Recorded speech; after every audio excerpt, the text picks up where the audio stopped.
with the Big Bang. Can you just tell me what Leonard does? All right. Leonard is attempting to learn why subatomic particles move the way they do. Really? That's it? Well, that doesn't sound so complicated. It's not. That's why Leonard does it. That is a beloved and brutally honest Sheldon Cooper from the CBS comedy The Big Bang Theory. Actor Jim Parsons has brought Sheldon to life for the past 10 years on this hit show. And now he's also behind the camera as executive producer and narrator of a new show. It's called Young Sheldon. The series introduces us to the eccentric scientist as a child. Ian Armitage stars as a boy genius in the prequel to The Big Bang Theory. In this preview, the premiere episode, the 9-year-old Sheldon goes on his first day of high school. Oh dear. Yeah, That boy has an exposed tattoo. he does. I wonder if he knows that's in violation of the dress code. Speaking of which, how about we lose the bow tie? Why? Look around, honey. None of the other kids are wearing one. Well, perhaps I'll start a fad. No, you won't. Please trust Mommy. All right, tell you what. You take it off, and this weekend, I'll take you to Radio Shack. The kid wants to go to Radio Shack. We are pleased to welcome Jim Parsons and Ian Armitage to Studio 57. What were you going to say, Ian? So I was going to say, you earlier asked me to think of 3 words that were like really funny. Yeah, 3 lines. From the pilot. Yes. And actually, I have 4. Okay, go ahead. Thank goodness. Go ahead, give me 3 lines. Go ahead. First of all, that girl's blouse is diaphanous. Like that. Which means I can see her brassiere. Okay. Second of all, we have, Mom, when should I be expecting my testicles? Your favorite Kelsey. one. Yes, that is my favorite line in the pilot. Third, we also have, perhaps I'll start a fad. Yeah, we saw that one. And fourth, Last one? let me think. Well, we'll go to Jim and you think of the last one. Yes, But Jim, I had it in my Jim, head. this was your idea. You went to Les Moonves and said, wouldn't it be fun to show Sheldon before?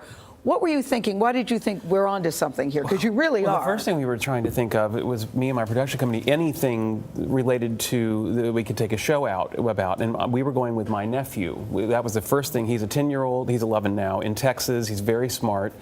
And as we started talking about it, it was like, well, this is describing a young Sheldon, or it could be. So I checked in with Chuck, first of all, because I thought, Chuck Lorre. if he has any interest in this, I should talk to him about it. But I didn't think he would. I really thought, I was like, they would have thought of this before. This is like, they've been building the material for it for a decade. I mean, we've had anecdote after anecdote about young Sheldon that we've talked, that Big Sheldon has talked about.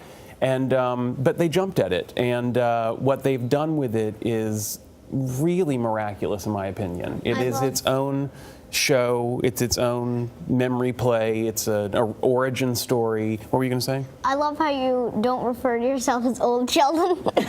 What I call myself? You called yourself Big Sheldon. Big Sheldon. Because there's young Oh, Sheldon. yeah. So it only makes sense for there to be an old Sheldon, but I love how you don't. That's the refer to nicest yourself. thing I'll say about myself today, probably. Just big, not And old. I also thought of the fourth one. Okay, go Think, ahead. monkey, think. Think, monkey, think. Monkey thing. Ian, what did you, when you've starred in Big Little Lies, and so a lot of people know of you, but what did you think when you got this character?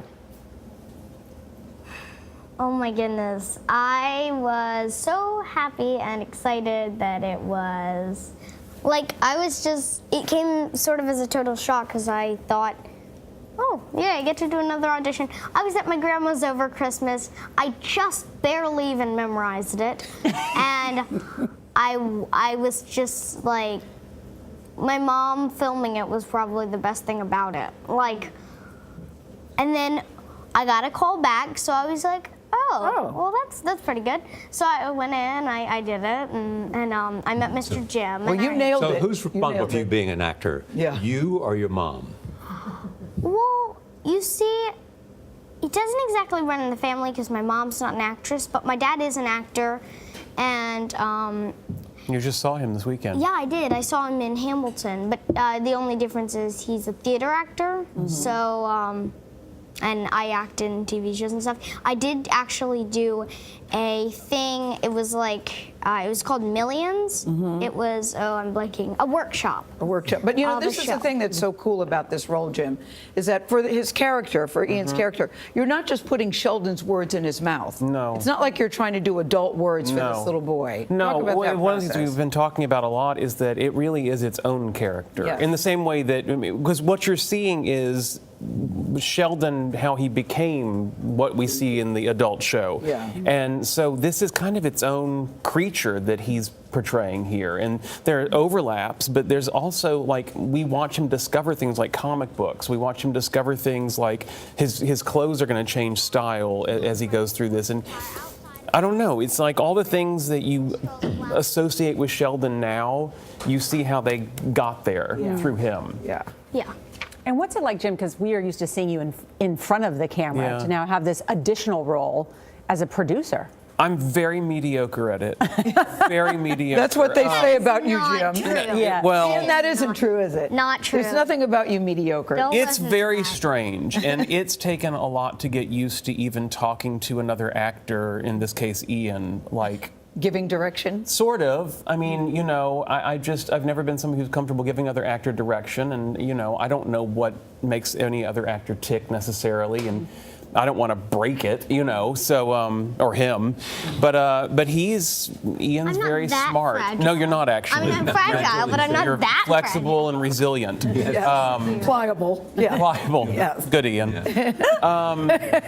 But Ian's just so easy to talk to. Okay, and so one of the other interesting things, this actually takes place in 1989, and you were not alive in 1989. I was not alive. Right, right. We were all alive. So what were some of the funny things you learned about the 80s from doing this show? First of all, the clothing sort of took me by surprise because you have a lot of things that would be considered totally outdated and really weird today, and stuff like that. So No it cell just- phones? Yeah, no cell phones. No cell The dial You phones. had yeah. those like huge things, whatever they are. And Big Bang's coming back too. It ended with you proposing. That's right. So we'll find out. Did she say yes? we get an answer tonight. And in real life, you've gotten married after many I did. years. Yes, You I and did. Todd, congratulations. Thank What you took very you so much. long to make honest people out of each other? Honest men, you and Todd. Well, you I were think dating a that long time, we've- Jim. Almost 15 years now. I think it was just when we first got together, and it was a real thing between us, and we knew it was probably long-lasting. Marriage wasn't a possibility. Right. And we went on so long that even once it wasn't. We were like, well, we're happy though. We have a. But then we said, what the hell? Let's have a party. What the hell? Congratulations. Thank you. Congratulations. Thank you very Yeah, much. such a great show. Congratulations. If you go happily Jim ever Parsons? after, what the hell? Then Jim Parsons and Ian Armitage. Young Sheldon. You can see this season's 11 premiere of The Big Bang Theory tonight. A Big Bang, farewell.